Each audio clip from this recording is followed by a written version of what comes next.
And welcome back to another video all about New York based stages. So today I'm going to see if I'm going to be the next king of fighters about talking about these kinds of stages, because there is a lot of stages that KOF really puts out there. In fact, there's actually an area more than New York actually does have compared to, like, well, if it comes to stages, that area, which one day I will do a video about, has a lot more than you really think. But for the time being, I decided to start things off to invite a very special guest who, ironically, is going to start off the very first stage that we're going to be talking about. Or rather, he's going to be talking about. You all know him from basically going from character analysis. His favorite character is Magneto, and you all know him, and you all literally hear much about him. He is the Seventh Force. Take it away, pal. So, KOF is a series that's been globetrotting since its inaugural game in 1994, and as such, they've landed in good old New York City a handful of times in both canonical and spin-off games. When I think about New York stages in KOF though, my first thought always harkens back to that first KOF game, and specifically, the USA Sports Team stage from King of Fighters 94. For the uninitiated, this stage takes place under the Brooklyn Bridge at sunset, in a somewhat dilapidated looking area. The Brooklyn Bridge is obviously a New York City landmark, one of its most iconic in fact, but what's particularly notable about this is just how accurate to real life the stage is. This spot under the Brooklyn Bridge actually does exist, but it looks very different today. Back in the early 90s, when this game would have been in production, this actually isn't far off from what was down here. The area was largely a former pier, with parts of the area in the stretch between the Brooklyn Bridge and the Manhattan Bridge slightly farther up north being fenced off. I can't find any pictures of it unfortunately, but I can personally attest to riding the train over the Manhattan Bridge as a kid and seeing how run down the area under both bridges were. The initial planning and lead up to the groundbreaking for the current day waterfront spanned some 20 odd years and has a bunch of bureaucracy associated with it, so I'll spare you the details and just fast forward to the park's opening in 2016. Here's the area in the autumn of 2023. Looking back at the KOF 94 stage though, you can tell they were either working with a really good reference photo or had actually been there themselves, because even the Manhattan skyline is actually on point, at least for the most part. The real juicy bits of attention to detail come from another building, specifically this one, 375 Pearl Street. Built for the New York City Telephone Company in 1975, this building, now known today as the Verizon Building, was a tall, windowless building that's actually been frequently cited by New Yorkers as one of the ugliest buildings in the city. In 1994 though, this was known as the Bell Atlantic Building, which was Verizon's former name. It was recently renovated so that there's some glass windows from the 16th floor up, and it looks marginally less ugly, I guess? I don't know, architecture isn't really my wheelhouse. There's also what's probably the Woolworths building in the background, which at one point in time was one of the tallest buildings in the world. We're talking 1920s, 1930s now. It's also oriented a little differently than it would be in real life, but still in the same general vicinity.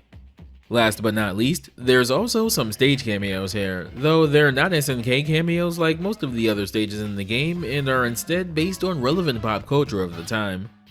There's a ton of them, but the most prominent ones are Wesley Snipes' character of Nino Brown from New Jack City sitting in the back, and what's probably meant to be Rosie Perez resembling her character from White Men Can't Jump fittingly by the basketball hoop. This stage actually returns in KOF 98, now having different time of day variants. The previous stage cameos are swapped out with SNK characters that appear depending on the variant. KOF stages in general are always really well thought out, but this one's always stuck with me as a native New Yorker because of how well it represents Brooklyn circa 1994. Thanks again for having me, Shock. Back to you. I also like to point out that in KOF 94 Reboot, or essentially a remake of KOF 94, they changed the stage from New York to San Francisco for Team USA. I want to basically point this out that in Reboot 94, a lot of stages either got completely unique designs or redesigns, or they have placed them into different areas. Perhaps maybe one day I should look into KOF 94 Reboot to go by the differences. You might have seen this in Seven Forces part of the video, but this actually does make a resurgence back in KOF 98 Ultimate Match, with not many cameos this time around. you still see the majority of New York from the background as well as the bridge. And from the get-go, from the cameos that we see in this version, is the one guy with sunglasses. I like to believe that he's one of the Blues Brothers, but he's like not inside of the car and alongside his pal. And so he's sitting on top of the Volkswagen van, on top with the fact that there's Toto from Art of Fighting 1, Duck King on top of a Volkswagen. I like to say that this one is probably the one where you see the least amount of cameos. In fact, after this variant of this stage, you barely see anything other than the city, the bridge, and just more clear of, a clear picture of the entire city of New York from this variant of the stage. Or to be more precise, the Round 2 area. The Round 3 variant just shows the city and the bridge being covered by a misty fog, and there's just a dog just kind of vibing and basically just being in the stage. Up, what's he gonna, up, he's turning around. I guess he just saw that Shermie had lightning and he already don't want to deal with that. Yo, Terry, like, from one dog to another, can you take care of this? I ain't gonna electrocute a dog. The dog is just vibing though, honestly. But you wanna know what's even more funnier? The fact that KOF NeoWave continues this trend. Yes, we're talking about this game where this Geese Howard, you know, one of the best versions of Geese Howard. Please don't at me, I just like the character.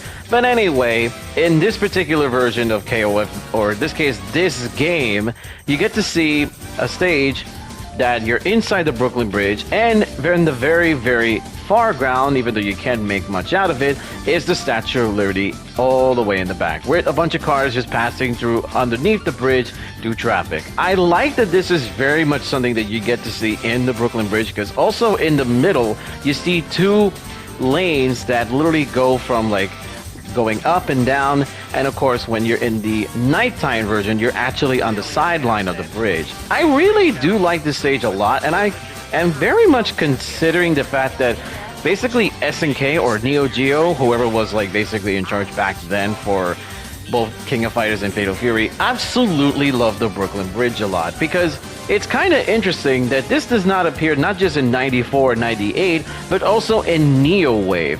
So technically speaking, there are 3 games that feature the Brooklyn Bridge as a stage for the King of Fighters series. And I have to honestly be very happy to say the fact that they are very much people who like to travel around all over, at least the good parts of New York City. And I do feel that Brooklyn Bridge is their favorite area to visit. Now, I did mention this stage as being one of my top favorite stages in my top 5 video that I basically make a while back. But to give you more detail, to let you know where this stage is located, to be more precise, it's actually right in front of Carnegie Hall between 57th Street, and 7th Avenue. So other than the fact that you see a bunch of cameos from characters from Art of Fighting, Fatal Fury, and of course in the left corner you see 2 members of Team USA. You see there's Terry, I get that you're fighting right now and doing power waves, but like, can you please go a little bit more to the corner? Thank you. Yeah, there you go. You see the 2 members of Team USA just kind of watch it from the background, from the left, right next to a taxi. You see a bus. You see a very interesting character on top of the crossing signs, where it's now safe to walk. And yeah, pretty much, this is probably, again, still one of my favorite stages. In fact, for all the New York stages I've reviewed so far. I like the music as well, because it's actually for the Team Women's Fighter theme that gets to play around here. But, you know, depending on who you actually fight, that changes up completely. But I just like the stage a lot. It's very majestic, if I'm gonna be honest here. And now for our last New York-based stage in the King of Fighters series, the USA stage for KOF 13. Above literally the 2 fighters, you get to see a King of Fighters logo covered in the, well, blue, red, and white stars of the American flag, embroiled with the logo. You get to see a couple of speakers, some TV monitors, and of course to the left side you see the Empire State Building, while on the right you get to see the Chrysler Building, as well as a bunch of helicopters broadcasting the fight. And I gotta say, I really do like this stage a lot, and it does remind me a little bit of Sodom's stage from Street Fighter Alpha 3. But whereas that this is a building in that stage, this is in fact on top of on top of a building, to be more precise. I don't know if this is actually inspired from that, But I do gotta at least admit, the fact that they are broadcasting a lot, like, look how many helicopters are there actually. Like, I gotta say one thing about this is that, hold up, how many helicopters are around this area? Like, geez, like, I understand that this is a KOF tournament, but I'm pretty sure all of those helicopters being within the same vicinity is not air safety at all. But I do like the stage a lot. It's a pretty neat stage. And with that, we conclude today's video with all of the New York-based stages in the King of Fighters series. You know, I'm kind of in the mood of playing Fatal Fury Special myself, so let's kind of do that right now. Terry versus Axel. As it turns out, there's actually another New York-based stage, but technically from the Fatal Fury series. And it comes from a character that many of you might know him as Mr. Tornado Upper! Tornado Upper! I'm gonna bust you up! Yeah, those are the noises he makes. Don't blame me. I blame people who make memes out of that whole thing at least a few times. I've seen it. Anyway, Axel Hawk is the guy who basically has his own stage in Fatal Fury Special, technically Fatal Fury 2, and the Game Boy version of Fatal Fury 2, which you'll definitely see in the upcoming minutes. So, what you're seeing here is the Fatal Fury Special version of the stage, where you see a lot of trucks and cars, the ropes are electrified, posters of Axel Hawk, and of course the entire majority of New York City background covered in green, yellow window lights, and a very nice sunset setting. Now, similar to Manhattan in X-Men vs. Street Fighter / also Marvel vs. Street Fighter, the variants do change literally as the day, or rather the fight progresses. Well, what you're seeing is round 1. Round 2 basically just changes the background from well, sunset to the middle of the night. And I really do like that Fatal Fury specifically does stuff like this, because it goes from fighting in the stage from like a different position at the time of day. So you could be fighting in the middle of the day, in the early morning, or you could be fighting somebody with the weather changes. I like that Fatal Fury also was like one of the very few games that started off with this idea. Now in Fatal Fury 2's case, well, you'll see what I mean, because as I mentioned before, you get to see a lot more different variants of the stage. Here, like I said, the same thing applies to the cars, the stage itself, electrified ropes, but you can clearly see that the background for Fatal Fury 2, you see the Chrysler building on the left, and meanwhile you probably see the Empire State Building right down in the middle, and with a building that says Panama in the far right corner. Again, there's a lot of different versions of the same stage, but each of them having completely different assets. So Fatal Fury Special was more of the, oh yeah, you get to see a majority of New York. Here in Fatal Fury 2, you see very unique specific buildings that is not seen in the other version. And like I said before, it also goes from day to night with the exact same color scheme that was from Fatal Fury Special. And now we go to the Game Boy one. Jesus Christ.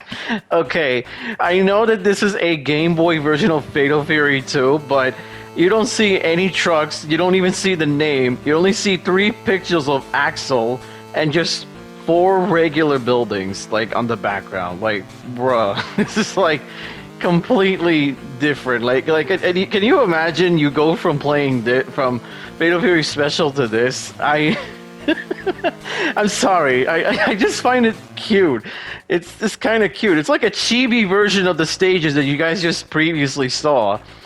You can also see the American flag, but what kind of basically makes the stage a little less like impressive, if I'm going to be honest, is that the ropes are no longer electrified. Like, they're just straight up regular ropes now.